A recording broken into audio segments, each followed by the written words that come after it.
If you want to absolutely guarantee that your next big business venture will fail, you should probably just do exactly what they teach you in business school. Right. Just follow the standard playbook. Exactly. Follow conventional wisdom, look at what everyone else is doing, and then, just try to do it a tiny bit better. Which is basically a recipe for disaster. It is, and that is the core, deeply controversial argument we are looking at today. Welcome to the Deep Dive, by the way.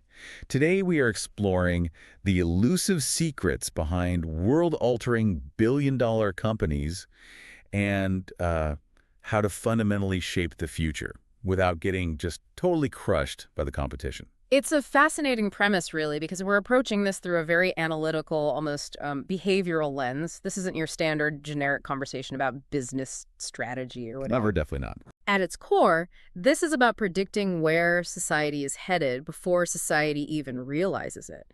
It's about understanding those invisible forces that dictate why a handful of ideas completely rewire how we live, while millions of other seemingly great ideas just quietly bankrupt their founders. Yeah, and the insights we're using to figure this out come from a fantastic breakdown by the YouTube channel called Productivity Game.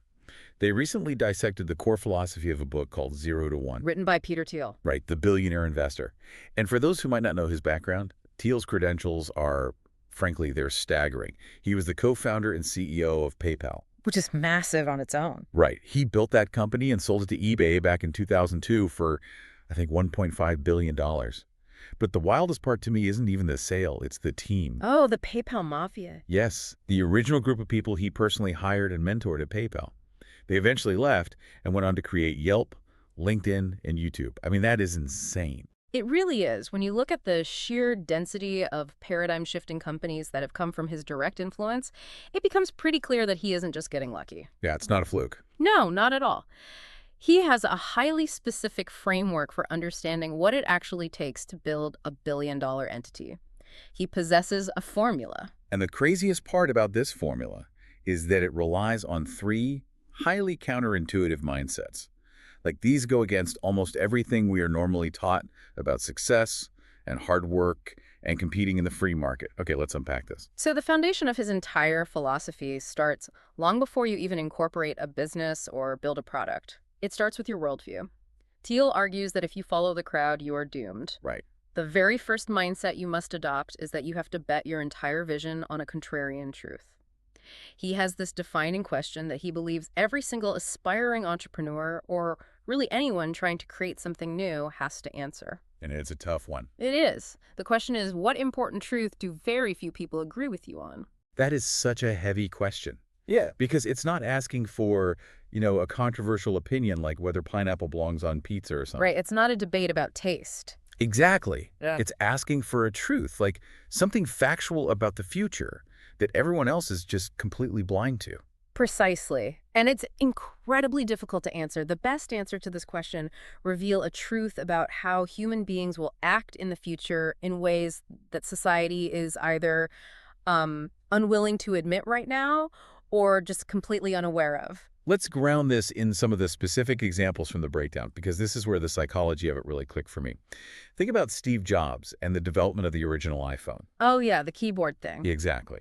At that time, what did the dominant phones look like? BlackBerries. Mm-hmm. Every single successful phone had a physical plastic keyboard. People were obsessed with them. They were. The entire industry and all the consumers believed that tactile typing was an absolute necessity for business and communication. You had to have the clicky buttons. But Jobs knew the truth about how we would eventually want to interact with our digital lives. He saw past the current trend? Right. He knew we wouldn't want a static plastic keyboard taking up half the screen. Yeah. He knew we'd want a dynamic glass screen that could change based on what app we were using. And almost everyone in the telecommunications industry completely disagreed with him. Until he proved them all wrong. And we see this exact pattern repeated across almost every massive market disruption of the last 2 decades. Think about Uber and Airbnb. Oh, those are perfect examples. Yeah. Their founders bet everything on a massive contrarian truth, which was that you and I would eventually be perfectly willing to summon a stranger on the internet, get into their personal car, or, sleep in their spare bedroom. Which is wild. Because, our parents spent our entire childhoods drilling it into our heads, like never get in cars with strangers, Yeah. never go into a stranger's house. They were betting against decades of ingrained stranger danger psychology. And it worked. It totally worked. Or look at Netflix. The entire television industry relied on appointment viewing, making you wait a full week for the next episode just to build suspense. Right, the whole water cooler moment. Yeah, but Netflix bet on the contrarian truth that actually human beings are impatient. We love to gorge on content. We want to binge watch the whole season in one weekend. So why is finding this contrarian truth so absolutely critical? Because if you don't have one, you're forced to compete. And in Thiel's framework, competition is the absolute fast track to bankruptcy. Wow. He argues that all failed companies share the exact same fatal flaw: they failed to escape competition. When you compete, you are forced into price wars. Right, because you're just selling the same thing as the guy next door. Exactly. You spend all your capital fighting for customer attention, constantly shrinking your profit margins until there's literally nothing left. But when you bet your business on a contrarian truth, people will literally think you are crazy. They'll just ignore you. Yes. The big legacy companies won't even see you as a threat. And that skepticism gives you a massive, uncontested lead to build out your infrastructure in secret. I follow the logic, but let me push back for a second here. Because when I hear the word contrarian, I immediately picture someone who is just being rebellious for the sake of it. Sure, like a teenager. Yeah. Like, I can say, my contrarian truth is that people actually want to wear heavy winter coats to the beach in July, and everyone else thinks I'm crazy. Right, be right. Exactly. Isn't that just wearing a winter coat to the beach to be edgy? Like, how does just being different translate into a viable business strategy? What's fascinating here is that the breakdown provides a vital caveat to address exactly that trap. It cannot just be any contrarian truth. It must be a contrarian truth whose time has come. This is what we call the timing trap. You can be absolutely right about the trajectory of the future, but if you arrive too early, you will fail just as spectacularly as if you were completely wrong. The timing trap. So it's not enough to be right. You have to be right at the exact moment the world is ready to pivot. Exactly. And the perfect example to illustrate this is the green tech revolution of the late 2000s. Do you remember that? Oh, yeah. Everybody was launching solar startups. Right. The entire movement was built on a massive, fundamental contrarian truth that humanity would eventually have to transition away from finite, non-renewable resources like oil and gas and move toward renewable resources like solar and wind. That was a fundamental truth of humanity's trajectory.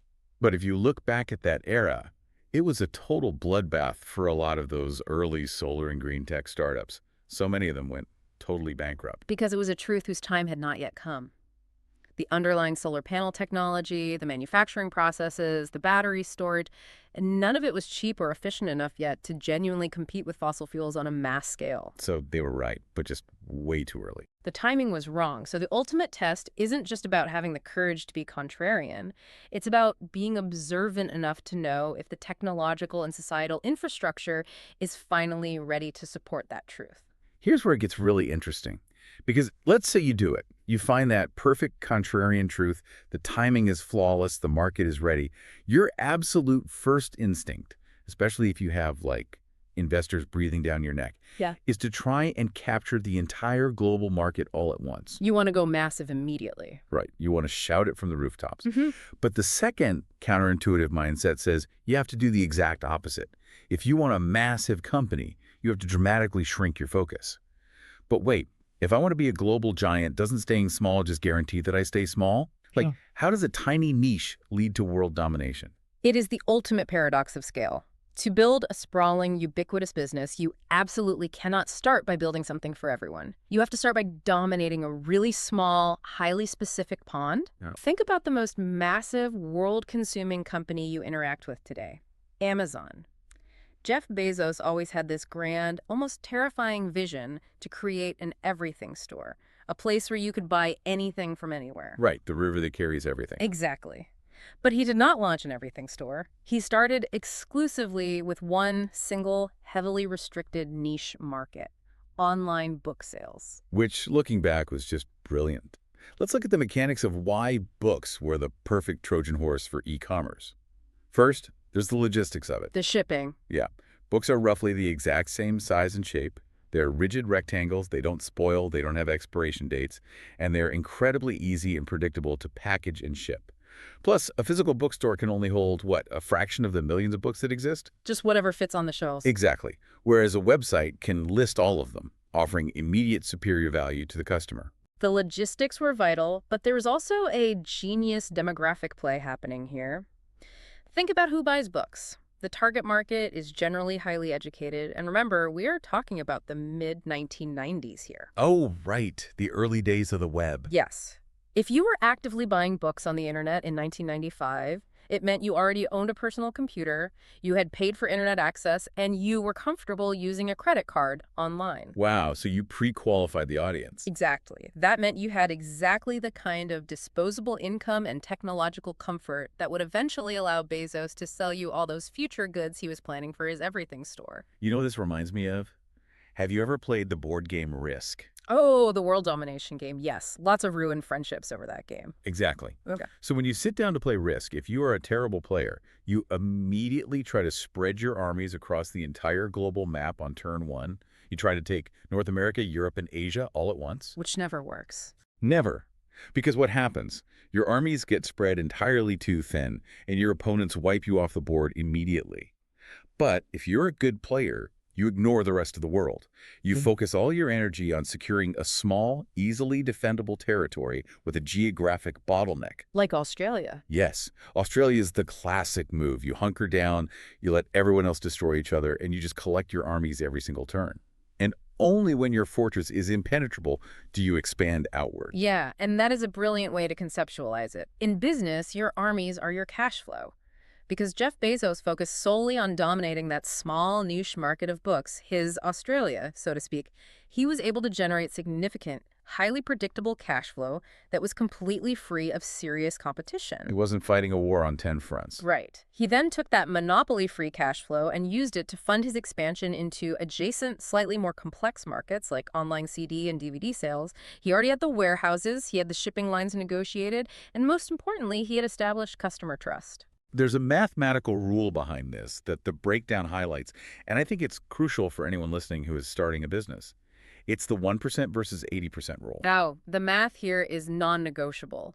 When you are starting out, the absolute worst thing you can do is try to capture 1% of a $1 billion market. Because it sounds so good on paper. Right. Like, oh, if we just get 1% of this massive pie, we're rich. But practically, how does that actually play out? It plays out like a nightmare. If you have 1% of a massive global market, your customers are just scattered to the wind. They don't know each other. They don't interact. You have to spend a fortune on marketing just to find them, and you have zero brand density. You're just a tiny fish in an ocean of predators. Exactly. Instead, Thiel argues your goal must be to capture 80% of a $1 million market. Because then you actually have density. Like, if your market is, say, software for high-end boutique dental practices in Chicago, and you capture 80% of them, those people talk to each other. They absolutely do. Right. They go to the same local conferences.